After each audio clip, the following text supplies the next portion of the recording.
Hey guys, welcome to Create a Place podcast. Today I have Lexi Benner with me. She is Vice President of People and Culture at Living HR. I think you're going to love this conversation. We dive into, obviously, people and culture, but we go way beyond that to really give you some great information and takeaways. So stay tuned.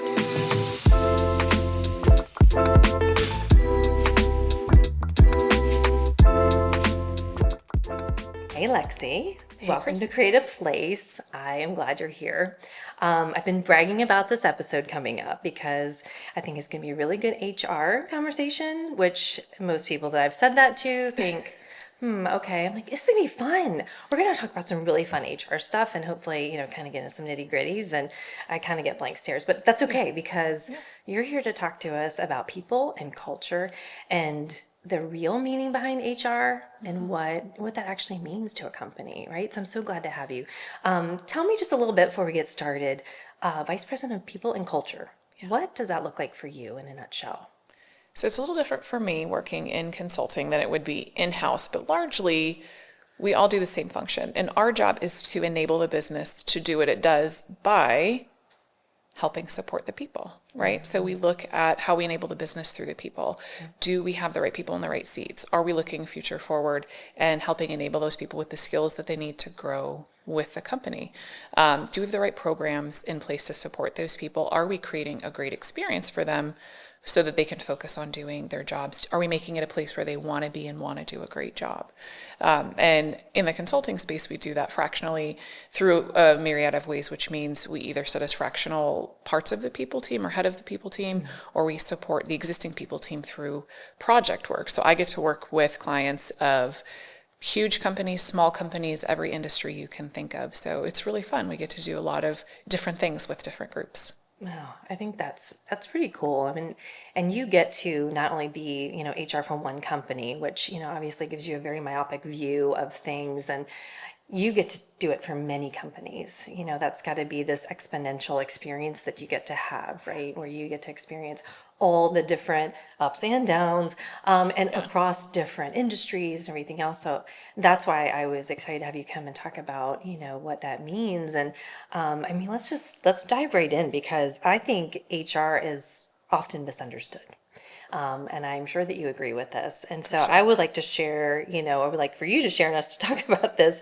Describe HR and what it actually does, and especially in that lens of the future of work and the challenges that we're going through, with hybrid work and AI and technology and all of these things. What is the role of HR in all of that? And how is that helping this employee experience that you're talking about? Yeah, it's a great question. HR is vastly misunderstood by everybody. So HR is a business partner to the organization, right? Just like finance, just like marketing. Our part of the business, though, that we focus on are the people and enabling the people, kind of as I was talking about, and the vast number of ways that we do that. And so HR's role really is how do we move the business forward? So that's making sure that people are in the right seat, the right person's in the right seat. So we've got matched skill sets. Managers are equipped with the tools they need to lead and manage and grow and develop their teams. We are doing things in a way that employees can do their best work, right? So your employees need to focus on their job. You've hired them for a reason. They're executing that function. Our role is to kind of remove those obstacles and barriers to make it easier for them to do their job.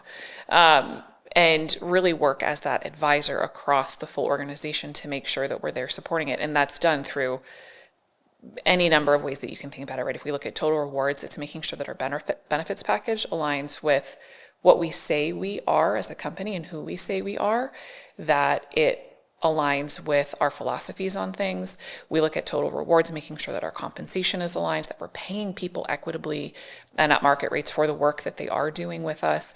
And even venturing more into the creative space of what can we do that's a little bit different, that sets us apart from our competitors? How do we position that? How do we talk about ourselves? And making sure that who we want to be is infused all the way through everything we're doing. And one of the things there, my big thing is experience. Is everything, and absolutely every single part of an employee's journey is an experience, from walking into the doors from the parking lot or signing on in the morning all the way through their very last day. Every single component of that is an experience. So if we're saying we want our culture to be this, how do we architect the experience around that so everything feels synchronous and everything feels true? And that includes conversations with managers, how we talk about people, how we treat people. Are they getting feedback for better or for worse? And how do we do that in a way that's human focused and looking at all of the different ways that people can move up and move forward? And how do we navigate through life with them? And how do we enable them to live their best lives? Because work is part of that. Yeah. So HR is really the partner to all of those things that enables all of the other functions of the business to run. It's more than cutting paychecks and being the complaint department, right? Yes. Which I think is a huge, kind of definitely one of those misconceptions that Yeah. people have. And Create and Co, we have always been huge advocates, and that's how we met, Living HR, and Carrie, your founder, Yeah. because, I met her in an event and I said, you are us as HR, you are definitely tuning into all the things that we think about. And we're very unusual in, to begin with, that we actually dive into the people side of it a lot more than a lot of design firms do. So there's a connection that we made, with you guys. And I love that because we want to know about that. We design spaces for people to have experiences, Yes. and I don't know what part of that equation that you can take out and be successful in designing spaces and providing, that to your employees, or, really just space in general. We design for those people.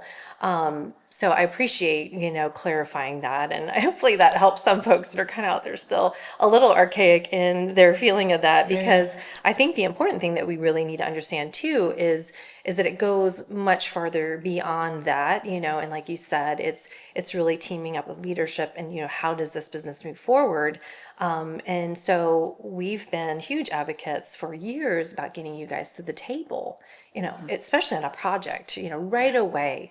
HR, IT, these are the two, most overlooked, but most tuned in departments in a company. And so we have to make those decisions with those folks at the table. And so if I'm a CEO or executive, which I am for our company, but also as an executive for a larger company, how can we bring HR to the table, and into that room to talk about, how we're moving that forward? What do you think that looks like for an executive when they have that conversation, or when they, want to have that strategy? It's a great question. So I think if the C-suite embraces HR really as an advisor and a partner, I think we get so focused in all of our roles on the job, executing the job, reaching our OKRs, MBAs, our goals, whatever they are.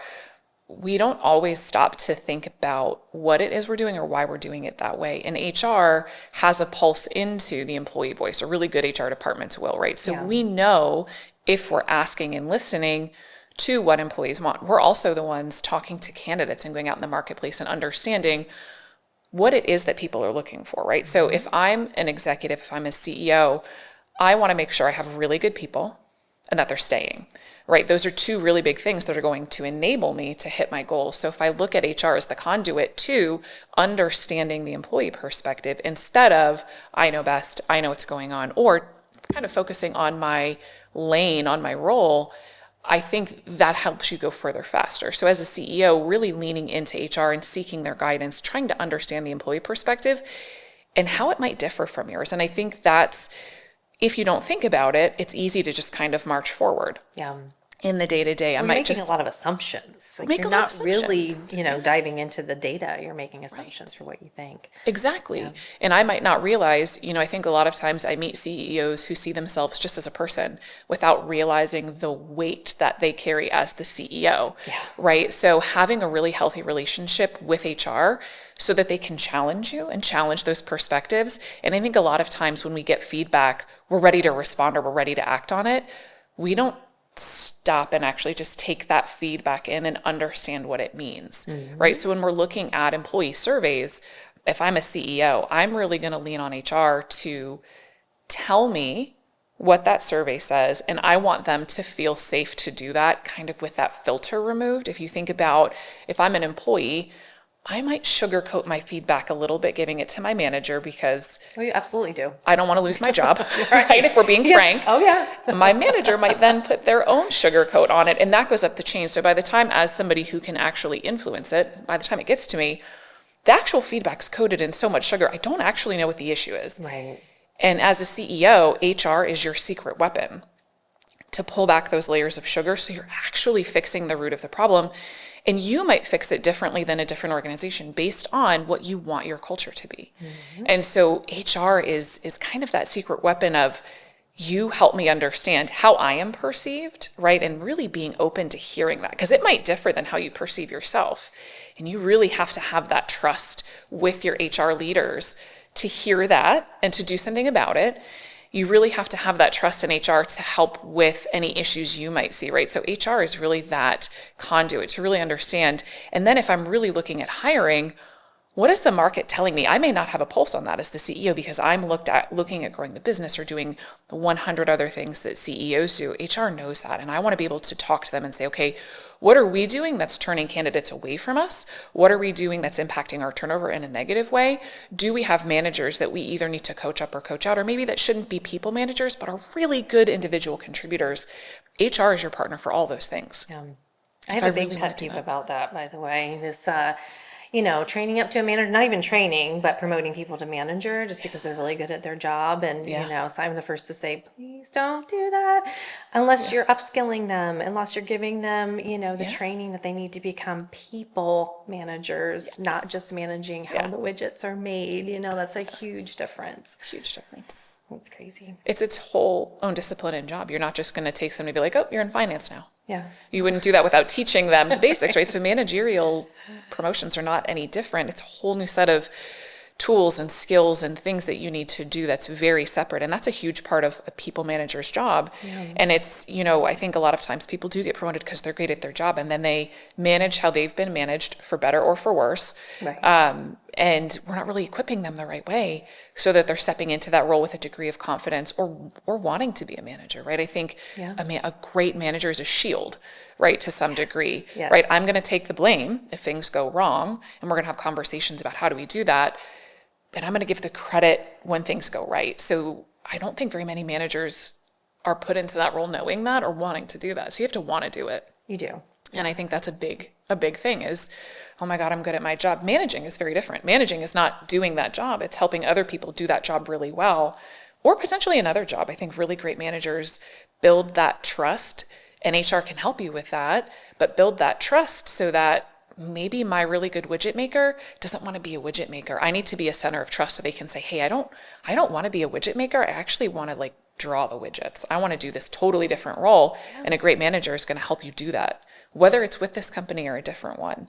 But I don't think a lot of managers are equipped for that or prepared to do that, quite frankly. I don't think they are. I think they're not emotionally prepared mostly, right? They don't understand, like you said, you're the shield, you're that umbrella that kind of keeps all that from hitting you, from hitting your employees that are under you, and creating that, that center of trust. And so, and there's a lot of, negativity around HR too, in the respect that, and I saw something on LinkedIn the other day, just in passing, it's like, well, HR is there to protect the company, not you as the employee. What is your response to something like that?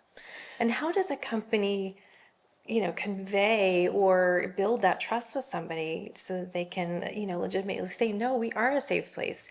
You are okay to come to us, when you need things, just because you're having an issue, don't feel like you can't come here. Hey, I'm feeling depressed, or something. And now that's going to get used against me, to not promote me or to reconsider, certain things. And, this is a whole nother topic, so we won't go deep into it, but just what would you be your response to that? And have you seen any companies that have had to overcome, that stigma that you've worked with? Yeah, I think a lot of companies have to overcome that one. So we have, just like every field, you have really great HR professionals and you have some not so great HR professionals. Yeah. Some of that opinion comes from having worked with some less than great HR professionals.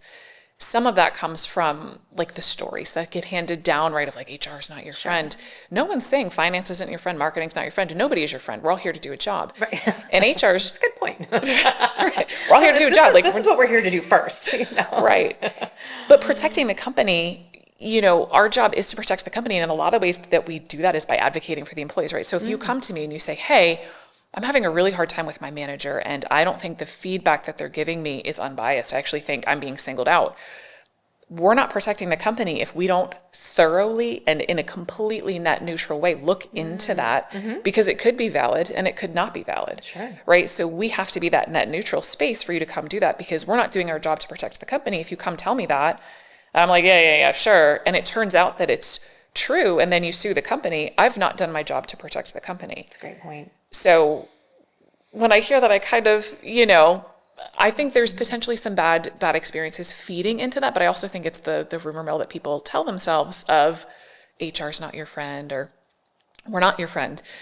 Our job is to, though, enable you to do your job. And sometimes that means if you feel depressed and you don't know what your resources are and you can't talk to your manager, we can either point you to the resources or we can help you talk to your manager. Right. If you feel like you're being treated unfairly or unlawfully, you're going to come tell us, and we're going to work through that together. And maybe it's more of a working style conflict or a communication style conflict, and it's not something unlawful or more insidious in nature, but our job is to get to the actual root cause of the issue and help solve it. If you're having performance challenges, you shouldn't feel shy about coming to HR saying, I'm being given this feedback and I don't know how to fix it, because sometimes managers are not great at giving feedback in a way that people receive it. So maybe we can break that down for you differently, or we know about courses or books or different resources that can help you. We're not a place of like judgment and shame and gossip. We want you to do a great job at your job. I have not met an HR person that likes to fire somebody. So before you get there, come to us and we'll help you as much as we can. We love to help people. Most of us get into this field because we're helpers. And so I think there's also that too, is employees forget that we're a resource. So if you're saying, I'm getting this feedback and my manager says I have to get better at Excel or emotional intelligence or widget making, we may have some solutions for you that your manager doesn't, or we might be able to break that down for you differently, or even just help with the communication. Or help with the communication. Maybe you just need, information delivered to you a little differently. Yeah. Or there's just a communication, disconnect. sure. It could be that simple. I've seen that happen. And if you're a manager and you're like, I don't really want to have this conversation, or it's going to be tumultuous or hard, I don't know how to do that, I'm not equipped to do that, what if they cry? Guess what? We're a great partner for that too. We can practice with you. I can guarantee you we've been in those conversations, and we can give you some tips. We can walk you through it. We can practice together. Yeah, that's a good We want to walk you, again, we don't like firing people. We don't really want to. We want to help you walk through that in a way that's productive. We don't want people coming to us because things are going awry. So we like that preventive side of it, of help us help you. That's what we're here for. We love doing that. That's so much more fun than processing paperwork. Absolutely. Right? That's what we're here to do. That's the primary people. function. Yeah. Use us as your advisor, as your sounding board, as your, as your tool to get better at your job. That's what we exist to do. So that's a good response. There's not a lot of negativity out there, but there is. We're an easy scapegoat. Also, it is. It's HR's fault. That's probably what it is. It's just, if it's wrong. HR told me I had to do it. HR, yes. Yeah. But to that point, HR has evolved a lot over the years, and where do you see it going? Are there major shifts that are happening in that department, and in that industry that we're going to see, that's really going to be different than it was just a few years ago? What does that look like? I think so. So if you think about HR of yore, right, it was personnel. They were the paper pushers. Right. They gave you your paycheck. They were the policy police. They were the fund police, whatever. W-4 forms. Here's your do your taxes, package. Do all this paperwork. And now tech does that. We don't do that. Tech does that. And I think we're seeing, AI start to do some of those things really well too. And so we're using AI to power the more tactical side of the business so that we as people can focus on the people side, right? So as a field, HR is more shifting to being branded as people and culture, people operations, right, as an actual business-based discipline. So as a field, what I'm seeing more and more is HR practitioners who actually understand how the business works, how it operates, what the strategic goals are, and then how do we fit into powering the business to achieve those goals. So as a field, there's more of a shift on being business savvy and having a business background and degree versus being super touchy-feely people, or the policy police or all that. It's really much more of that strategic lens, that business side of things, and powered by tech and AI, and making sure that we're on the forefront of that and working in partnership across all of the departments in the organization. HR and marketing should have a really strong friendship, right? If we're talking about how you brand yourself as an employer, there's the brand to your customers, and then there's the brand to your internal customers. And it gets said so much without the meaning I think it really needs. You're actually kind of an internal branding and marketing, We're an internal entity, branding and marketing, yes. Yeah. And prospective employees, how do they see you? How do they find you? What do they hear when they see you? I think we see all this effort going into these flashy campaigns, but I can go on LinkedIn and say, hey, Kristina, I'd really like to work for Create & Co, but tell me about it. And it's even juicier if you go find somebody that used to work there, because I'm going to ask you why you left. And there's no amount of marketing campaigns that are going to get in front of that answer. It's just real talk. So, And the more accessible that information is, I think the more critical, right, that it Absolutely. becomes, to not only do that, but also, to your point, when they work there and they don't anymore, we talked about this recently about the exit. What does the exit look like? Yeah. And, I know, you were saying not many people think about that, which I wasn't really thinking of, but you're right. I mean, most people don't really put a lot of effort into the exit strategy of an employee. It's usually just kind of messy and, it's off to the side and we won't really talk about it. It's like sweep that under the rug and put them in a, interview room, maybe on the way out the door. Otherwise, they're gone. But I think, to the point of everything being experience, I would imagine that is almost a more important experience, probably at least the same as the onboarding, because how they leave is gonna pave the way for who you're going to be able to recruit next, right? So I think that's really interesting to think about. And how do you, what's your advice on that side of things? Yeah, so this is one of my passion points is the offboarding process, right? It's this box of shame, right? So even if you're the one leaving, there's this like weird box of shame that goes around it. Like managers get possessive or companies get possessive. And that's why I said earlier, really great managers. And what I've told people on my team is like, look, if you're ever in a position where you want to leave a company and you feel like there's a better role for you, you want to take your career in a different path, I will be the first person to hype you up. I will gladly mock interview you. I'm happy to be a reference for you, but my job as your manager is to help you grow. And sometimes that means out of this company, and that's okay. I would rather know that and have that trust with you on the front end. But on the same token, if it's not your choice to leave, we're all adults, and I fully believe that there's a kind and transparent way to let someone know, like, hey, we're tracking to the exit stage of things, and like, I'm not seeing improvement here, so at some point, it's not going to be your choice. So let's talk about what this means. It's not a box of shame. Sometimes it's just not the best company, not the best role, not the best fit. You're in a weird place in life. We've all been there. It doesn't have to be personal. It's not a personal thing, and it's not a shameful thing either. If you look at really prolific, famous leaders, almost all of them have been fired.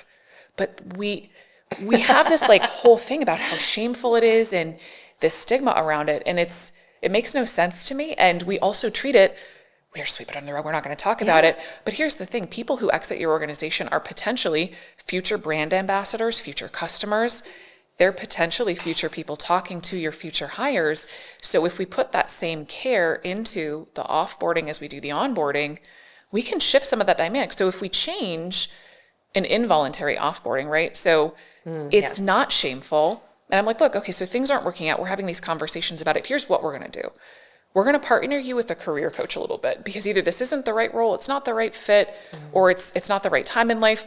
Let's figure out a way to help you find your next role. And again, I think there's an egregious component, right? If we're talking about theft, and I'll talk about that in a minute, or theft or violence or something, but let's say it's just performance or like behavior. Let's help you. Put together, if you're not in the HR space, we've got people who look at resumes all day, every day. Let us help you with your resume and your LinkedIn. We can do some interview prep with you to make sure you're in a really good position and feel comfortable.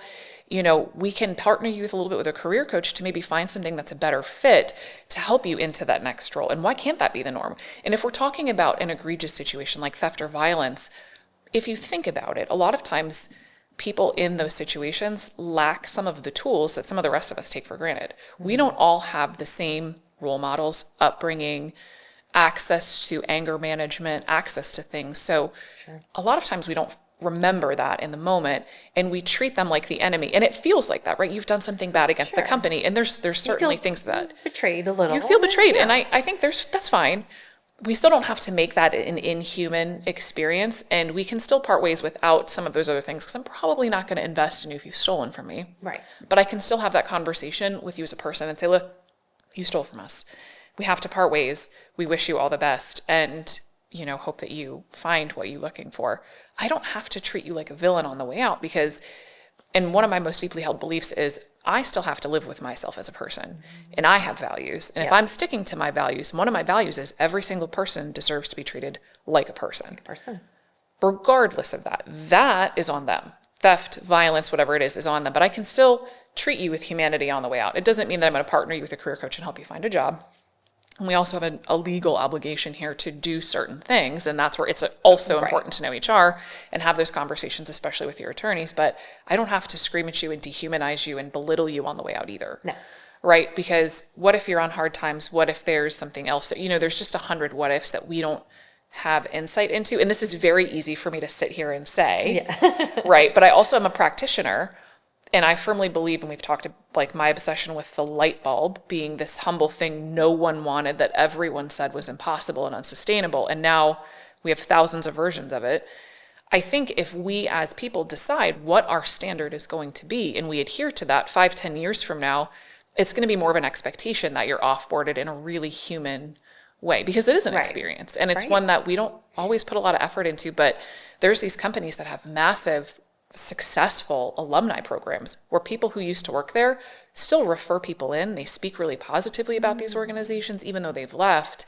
And one of the things most of those organizations have in common is how they offboard you.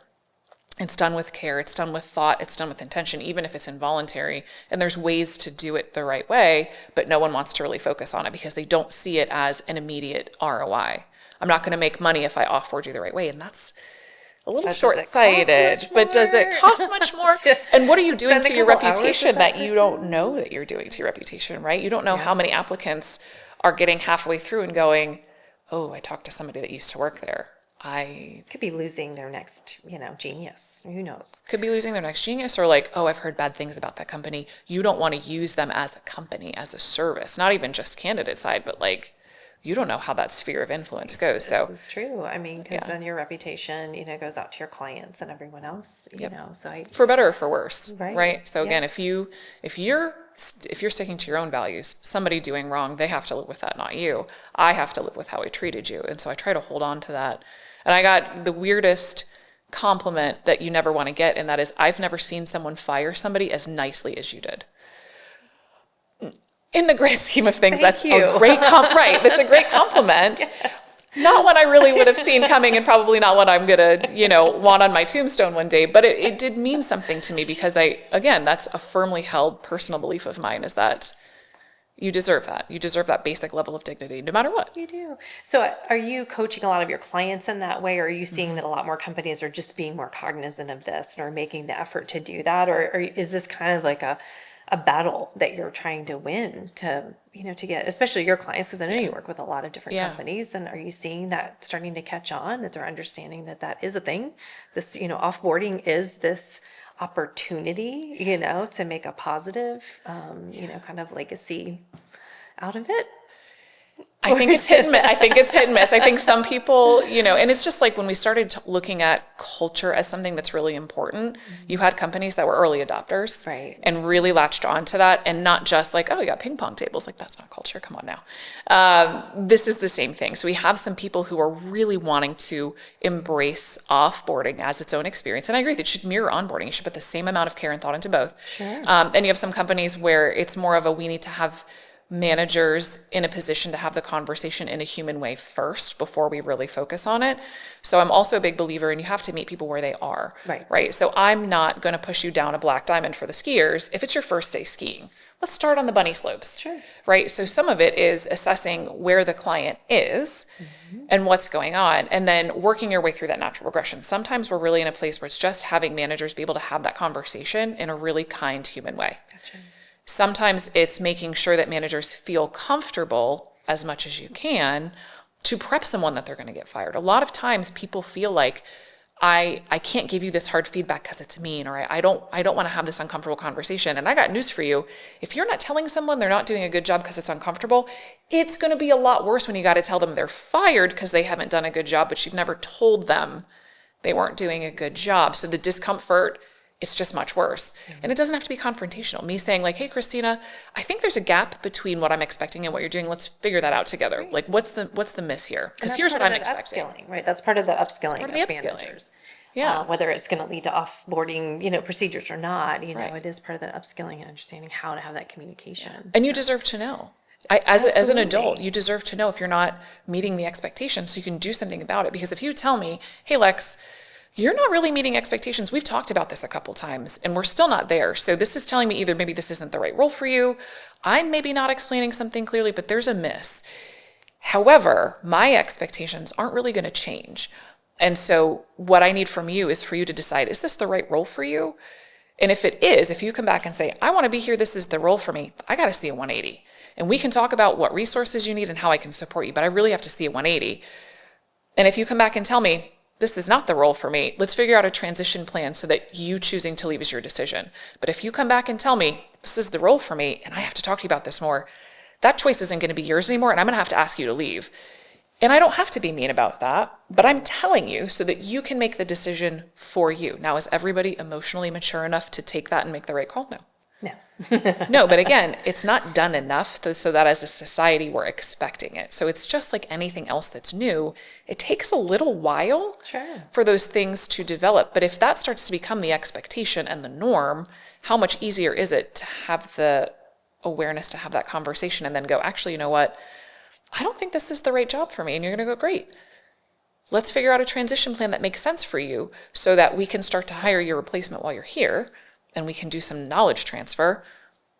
And so you can interview and look for jobs while you have a job and the choice is yours. So you're getting to say, I'm looking for something that's a little bit different versus I got fired, right? So I'm impressed that there's companies that you're talking to that actually are doing this, that Yeah. are coaching Yeah. on the way out, helping getting their LinkedIn profiles and resumes updated. That's Small. impressive. It's more rare than common, but we're trying to But get imagine what people that there. would do to, Correct. the job market and the employee experience in general, across the board. I mean, that would really solve some issues. And if you look, not to make this more, but if you look at more than just the employee experience, just the human experience. So if you think about your worst day at work, that doesn't like leave when 5 o'clock rolls around or 6 o'clock or whatever your end time is. You Rolls carry right it, into your home. rose right into your home. So if you're treated more humanely at work and we're more thoughtful and we're more intentional about these things, yes, it takes more time, but so does everything that you're learning. You didn't just wake up one day great at Excel or business development or design.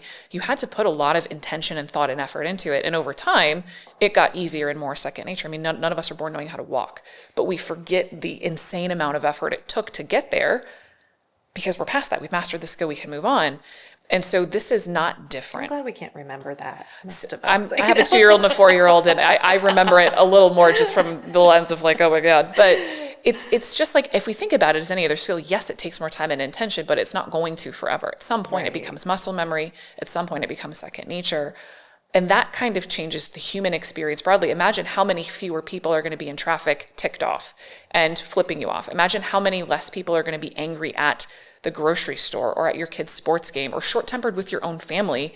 Because if you're short-tempered because your boss was short-tempered with you and then you take it out on your spouse or your kids, that has a ripple effect that goes so far beyond the workplace. So I think we lose some of the gravity of who we are and how we influence the people around us when we don't think about the ripple effect. And that's a weight I think people managers and executives especially need to remember is if I'm an executive and I make an offhand comment, the weight that carries to my team is vastly different than a peer. Right. You know what I mean? And if we think again about that CEO HR relationship, you have to have that trust because the CEO holds the paychecks, theoretically. Mm-hmm. I shouldn't be afraid to come to you because I'm going to lose my job. Because in that moment, if I'm threatened between not having the ability to feed my family and make my rent, and be honest with you, we all know what path people are taking, and I don't want a bunch of yes enablers around me. I want to know the reality. I have to do some work to build that trust. Absolutely. And that's where that HR secret weapon comes in.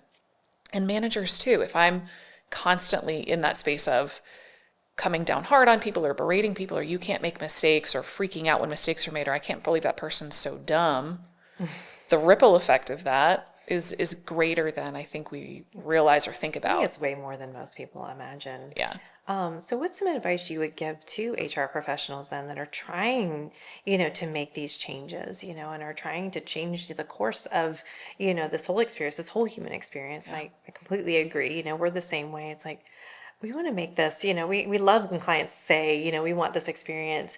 We want them to leave in a better place than when Yes. they came into work. That's a very lofty goal. But can we at least let them leave, at the same level or a little Right. better? But so what's some advice you would give, HR professionals who really, want to make these things happen and want to be more influential in their business? What do they need to do, or what's some good things for them to remember or have discussions about? So I think as an HR pro, if you're really looking at this and you really want to make these changes, I think you have to meet your company where they are, right? So Yeah. you're not sprinting before you walk. So look realistically and pragmatically, take the rose-colored glasses off of what could be, look at what is. And then And look it's not at, going to change overnight. it's not Just going to change prepare overnight. yourself for a long road, right? A long road. And you have to look at your leadership team. How into this are they going to be? So as an HR pro, you really have to look at that, because if you have a leadership team that is not invested in that at all, has never expressed an interest in it, you can certainly try your hand. And I think in those cases, you're going to need to tell the story using data. And what I mean by that is you're going to have to look at your survey data if you've got it, pull industry statistics. That's a hard word to say. You're going to have to pull stats. You're going to have to look at the numbers and try to tell the story in a way that matters to your executive team. So part of that's understanding your executives and what matters to them, And then the business, right? and the business, and craft the story around that. They may not be receptive to it. And at that point, you have a decision of, do I want to stay here and put this effort in, or do I want to go somewhere that aligns with where I'm trying to go? And a lot of companies, I think, want to do it, but they don't know how, or they're worried about the budget, how much it'll cost. And the great news is a lot of this stuff is free to do, and we can talk about that if you want to, but there are so many things that are simply free that have no budget tied to them, and that is just being mindful of how you speak and how you show up. That's free. I can stop if I'm a CEO and beelining for my office. I can be aware of that and stop and ask people how they're doing. And the first few times you do it, it's going to be super weird because people are going to go, "What's wrong?" But if you make They're going to get nervous. they're going to get nervous. Why is that? Why are they right here? But if you make yourself more of a presence and you take notes on things that matter to people, this person has 2 kids, they have a dog named this matters to them, whatever, and you start to connect with them as a human, that's free. Yeah. Right? Time is not money. Time is time. You can't make more time. You can make more money. It Doesn't cost anything. Sake. No. And then if you're not doing surveys, do surveys, listen to your people. But HR pros, you have to know what's important to your execs. And then you have to know how to craft the story around that. And again, you got to start where you are. So if you're not even offboarding people humanely, maybe we back that up a little bit instead of saying, let's make it an experience. Maybe we start with coaching managers on having feedback conversations in a way that's kind. Right. So back it up to where you are. If you're already in a very heavy experience organization, it might be easier to make the case to make offboarding its own experience and really putting some thought into that. And really, does it take that much time for a recruiter to help fix somebody's resume? Not really, right? In the grand scheme of things, because the resume was enough to get hired. So theoretically, it's not in that bad of shape, right? It takes me maybe 5 minutes to look at somebody's LinkedIn and make a couple of suggestions that can amp it up. Interview prep is not, the most arduous thing, but it's having a team that's bought into wanting to do that too. Right. So and you if also, your managers aren't even having the right conversations throughout the day or, throughout time, then your offboarding experience is the last thing that you really need to worry about, right? back yourself up and start there. But you have to prove that you understand the business. So you can't just go on, this is the right thing to do. Yeah. It's, here's why as a business this makes sense for us to do, and going about it that way. And as a business, it's important that we not only, understand the empathy piece of it, but there's accountability too. And Yeah. so, there has to be that balance between the two, right? I think those conversations are very one-sided right now, right? I think we have a lot of people that are screaming about, empathy and, understanding, everything, that we have to give to our employees and how do we make this better for you? But also, they have to be having the conversations about what their expectations are too, so I think there's a challenge in balancing those. So tell me what you've experienced, in that. I think empathy gets a bad rap. I think people think of empathy as like, oh, that's okay. Oh, that's okay. We're just going to hug and be friends. And that's not what empathy is at all. So let's start with the definition then. Yeah, empathy is, it's just understanding what somebody else might be feeling in the moment. And then from that, you can tailor your message, right? It's also called reading the room. If I walk into a room and it's somber, probably not the time to make a joke, I mean, that's really empathy, is just realizing that people have feelings and experiences that are different than yours and kind of tuning into it a little bit. Right. That doesn't mean you can't hold people accountable or that you shouldn't be. Again, it's not kind to do that, to miss out on that feedback, because at some point, some decisions are going to have to get made, and then it's a much worse conversation, and it's much less kind to fire somebody without ever saying like, oh, hey, by the way, I'm firing you because you didn't do these 10 things, but I didn't want to tell you because I didn't want to hurt your feelings. Holding someone accountable is just doing it in a really kind way. Again, hey, Kristina, we missed our metrics this month, and I'd like to go through it with you and get your ideas on how we can do that. I don't have to come at you in a way that's like intense or that you're the enemy. We should be fixing this together, because here's the thing, your people are a little more clued into the work than you, and your assumption on why something got missed may be vastly different than the real reason. Yeah. And so if I can partner with you and we can talk about that as a partner, and they might go, oh yeah, I dropped the ball. All right, tell me what's going on? Why did you drop the ball? Yeah. Let's figure that out. And if you're going through something personal, maybe then I need to tap in HR. Maybe we need to look at one of the many alphabet soup types of leave that will keep us compliant and thus protect the company. Maybe we give you a little personal leave so you can address it if you've got some stuff going on. But again, if you're not a safe person as a manager, I'm not telling you any of that. My performance might decline, or we might be frustratingly trying to solve the wrong problem. But if I take that time to build that trust and you say something, or it could just be, oh, I didn't know that that was my job. Now I have to ask myself as a manager, did I explain that to you the right way? Am I willing to change how I communicate? Is it you need a different resource? Am I assuming you can do this? Or maybe you're just not a great performer. And all of those things are fine. Just need to identify them. We need to identify them, so right. we're solving the right issue, right? So there's just this weird rap about empathy being just like we're all hugging, and that's absolutely not the case.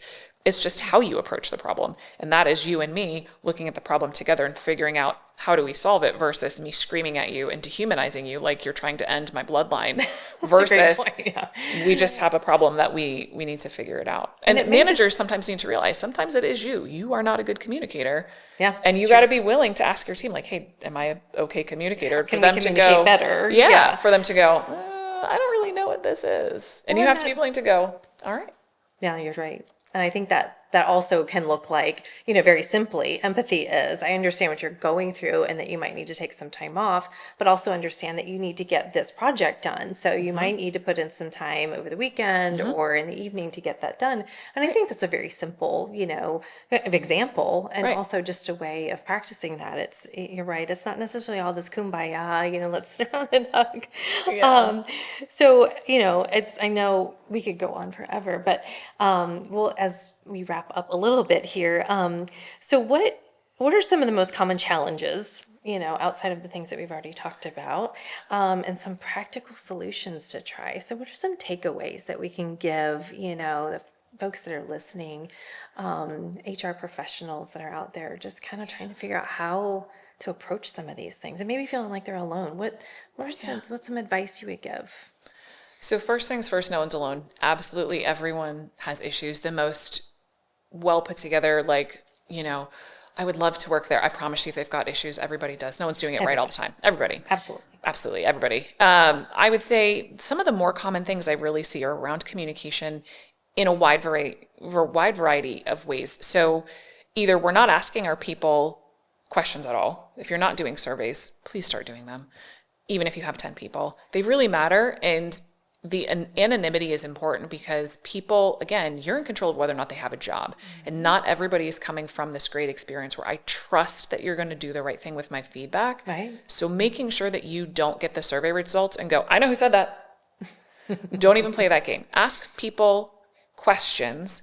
And it doesn't have to be long, it doesn't have to be big, and not with the intent of becoming a best place to work, but ask your people for feedback on what's going on. If you don't know how to do that, partner with somebody that does. I was going to say, how, where do you come up with those questions? Are there resources for that, or do you just simply have to engage with somebody who's, more versed in the surveys? I would say if you want really advanced analytics, it behooves you to go with people that know what they're doing, right? So Living HR does it. There's platforms that do it. I know Lattice does it. I mean, there's a lot of ways to go about it. If you're really adamant on doing it in-house, Google some questions. I mean, Google and ChatGPT are good resources that are largely free. Just obviously be careful what you're putting in ChatGPT. But, at a baseline, ask people what the ENPS is. How likely are you to recommend this as a place to work to your family or friends? Scale of 0 to 10. That it's an NPS for your customers, it's an ENPS internally. That should be tracked annually at a minimum. Really listen to what they're telling you. I think we've listened to feedback, either I think I said this, ready to solution, or like the walls are up and I don't want to hear it, or I've got some sort of justification for why that is. Go to HR and let HR be if you need to react instead of respond. A reaction, you're not controlling. A response, you are. Right. If you need a place to safely react and this is, whatever, do that with HR, do that by yourself. Don't do that in front of the employees. To the employees, we're going to be overly gracious for that feedback. We're committed to fixing this, and then be really vocal about what you're fixing when you fix it, and then ask them for feedback on the fix, right? So easy thing you can do, low cost, free. Communication too, I think we all have this assumption that we're good communicators. We're not as good as most of us think we are. We know the information we're conveying. I think very infrequently do we think about who we're communicating with and why it matters to them. And this is actually one of my tips to managers on giving feedback. You know why you're giving the person the feedback. Fear of losing your job is a motivator. It's not a good one. No. And it's not long term. It's real. It's real, Right. But it's not a good motivator. So a good manager thinks about their person, what motivates them, what their goals are. And then I tie the feedback to that. Hey, I know your goal is to do X, Y, Z. I want to give you some feedback on things I'm seeing that are barriers to that. And I want to figure out how I support you in overcoming those barriers. So let's figure this out together, right? Give the person the feedback in the way that matters to them. And that also goes for executives. Thinking that we're great communicators when really a lot of times the messages are missing the mark, we're talking heads. I mean, there's 100 things. And again, having HR be able to tell you like, and do something about it, right? So communication, I would say, most of the time when we do surveys or focus groups, we see that people are not getting enough information consistently and directly. They're either getting it through somebody's manager's manager, or they're assuming that somebody told it. And then you're getting 10 different versions of the message. So having a clear communication strategy of who's communicating what and when on a regular cadence, whether it's a monthly newsletter that somebody helps the CEO put together, whether marketing or ops or whoever puts out something regular that's business updates, what's in the pipeline. So many times we see people finding out company news from LinkedIn versus their own company. Yeah, I mean, they need to feel dialed in. They feel like how much trust did you just lose in your company? Yeah. If I just found out we're buying this new land from LinkedIn and not from my own company, how much trust did you just lose? It's a lot harder to gain that trust back than to be like, we're excited about this deal that's closed. We wanted to tell you before we share on LinkedIn. Yeah. So communication's a big one. And then really investing in your people managers and upskilling them and making sure you're dedicating space to it, but you're also really communicating to them what you expect from them as a manager. To be a manager in this company, this is what this means. Yes. We expect you to do these things. And this is actually part of your performance review, because more than half of your job is to manage people. So you can't exceed expectations if you're not doing those things, if your people aren't getting feedback and recognition, and you're not doing the things that we think are important. Right. And being willing to get the training. And being willing and to get the hopefully training. there's, the willingness of, the company to provide that training. Yes. I think that's really important. It seems so, kind of like a dumb moment, communication. But I think, and we all know that communication can make or break any situation. Yes. It's online, your keyboard warriors, whatever you are, any of that communication breakdown, and I hear a lot, understand, some of the personality, testing and things like that will help, that communication breakdown. And, but I think that's a really good point. Well, this has been great. We do need to wrap up. But I know we could talk about this for a very long time. I hope, that everybody listening really gets this information that you're sharing. And aside from, and we'll share your contact information, how to get in touch with Living HR, because you are such a good resource, and I know that your services are scalable in so many ways to be able to assist, not only, the HR within an organization, but the organization itself. There's so many services you offer. But in closing, is there anything that we didn't cover? Is there any last advice or encouragement even that you want to shout out to your peers here that are trying to get us all through this? I know. It's hard. I mean, this has been great and I really appreciate it. I think, for my HR peers, do what you can to understand the business.